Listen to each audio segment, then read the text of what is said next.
Hey, what's going on, guys? In today's video, I'm going to be talking to you guys about what a ranked mode could be like in the cycle. So I want to give a huge shout out to Kid and Liz because they actually put a document up on Discord that basically gave a rundown of what the ranked mode could be like. And so some of the things I definitely do agree on, some of the things I think we could change a bit more, but I wanted to give my viewpoint on the whole idea. So let's go ahead and get right into it. So here we go, we're on the document. And basically it says at the top that the whole concept's super long and they had to put it in this because Discord only limits to 2,000 characters. But I'm just going to read through it, and this is my first time doing this kind of video, so I hope you guys do enjoy.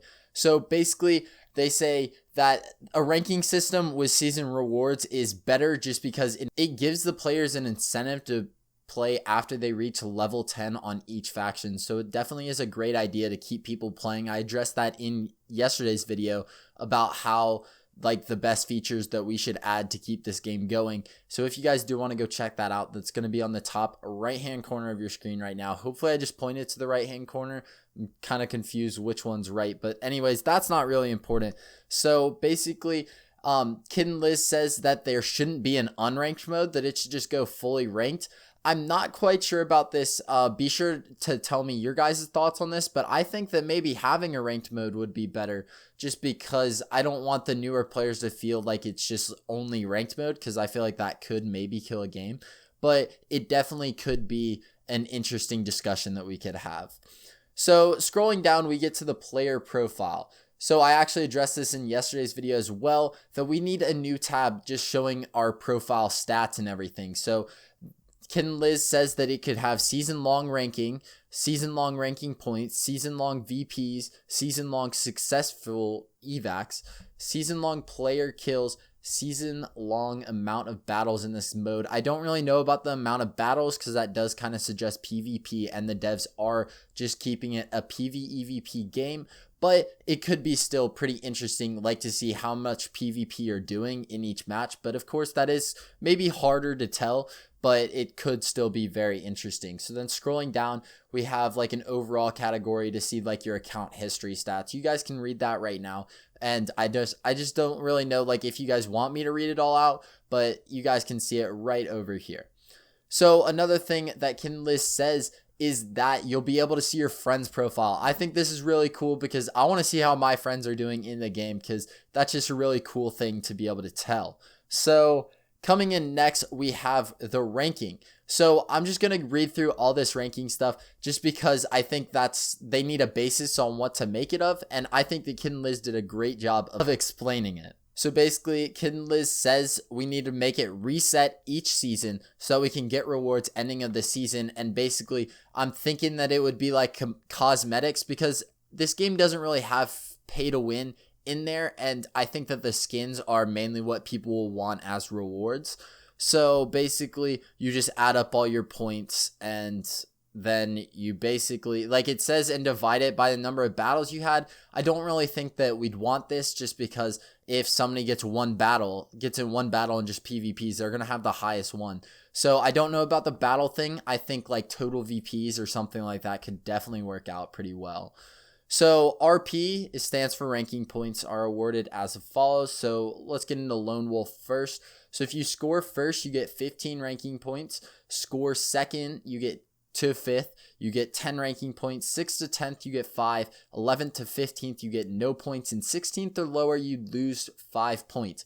So I think that you can get these, and then we could like add things up like to the total. So for VPs, like maybe you get an additional one if you pass, like if you get a gold level rewards, and that's at 20 VPs, and then like 10 VPs, maybe like 40 VPs, and you could just increase it like that. I think that would be a cool little addition that they could add to the game to definitely make it like a cool ranking system. But I think that Kid and Liz gets it more into it down below. So then in duo mode, first is 15 points, second and third 10, fourth, fifth 5, sixth, seventh no, eighth or lower lose 5 points. So you're basically sticking with the same basis. We're going into the squad, it's the same thing, same amount of points for each level. So basically just try to get in first and you'll be fine. But I think that a cool thing that we could have with this ranked mode is that you could have match based on levels or like your ranking, and that would be great for the newer players just because they could hop into games with people that don't play the game, where like the older players are just killing it trying to go for those high VP games. Definitely going to be some interesting ways that they could go about that. So then here are some additional ones. If a player survives 5 extra points, for every 5 contracts completed, earn 1 extra point. I don't really know about this. I think that if we just added VP instead, that might be even better. But he says, idea for brainstorming, ping me with your thoughts. So be sure to let him know. It says, what if instead of earning 5 extra points for surviving, you double your points earned for completed contracts if you survive? I don't really know about this because definitely like at those higher levels. So let's just take Gems' record of 101. And I'm pretty sure that was with Liggard. So basically they would have just gotten 202 points. That seems like a lot. So I don't really know if that would be good or not. But those are just my thoughts on it. So let's go ahead and get into the rewards that you could win. So top 20% of players in ranking earn a big reward. I think that we might need to make this a bit smaller just because it's pretty easy to get in the top 20. And I think that those high people really need to be rewarded way more. So I'm saying top 5%, maybe top 10. Second, 20% of players earn an average reward. Third, 20% of players earn a small reward. Everyone else needs to get good, and so they don't get a reward. I think that since you are covering 60% of the player base, that is a good idea, but I think everybody needs to have at least something, and you get into badges down here, and we will get into that. And I think that everyone, if they completed in like a season, then they should be able to get that badge to show that they've been playing for that long. So the next thing that I think we need to talk about is like these percentages, but that's just up in the air. Like you don't really need to have a set one, like right now at least. Once we start thinking about it like down in the future, because I don't think ranked mode's going to come until they release the game fully, just because it's not smart to just push ranked right away. And that can just be because the new players coming in, it might be difficult for them to understand the concept before just hopping into ranked where people are killing it. So I'm thinking like top 5%, top 10% for the top one. And then maybe like, I'd say 20% is a pretty good one for the average reward.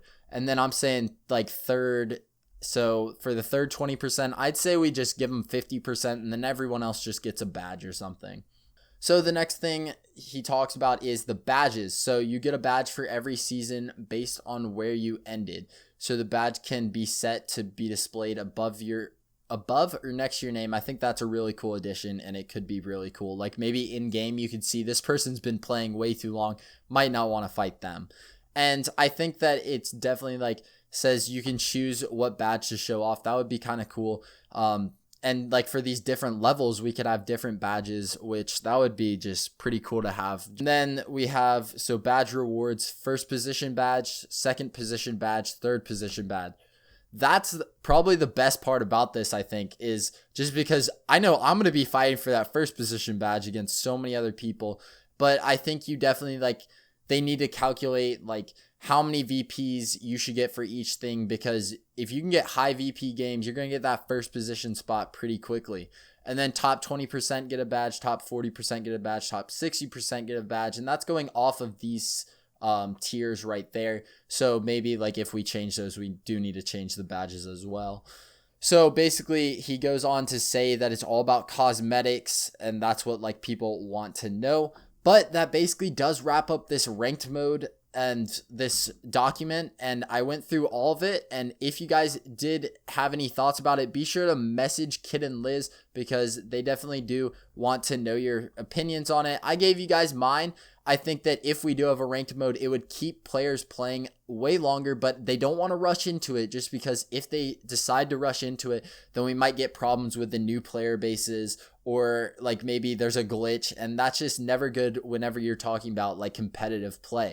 But definitely a cool addition to the game to have. So guys, that does wrap up today's video. If you guys did enjoy, be sure to hit that like button and subscribe, because we're on our way to hopefully getting 700 subs. I'm going to try streaming a ton more, so be sure to have those notifications on. But with that, I'll see you guys in the next one. Peace.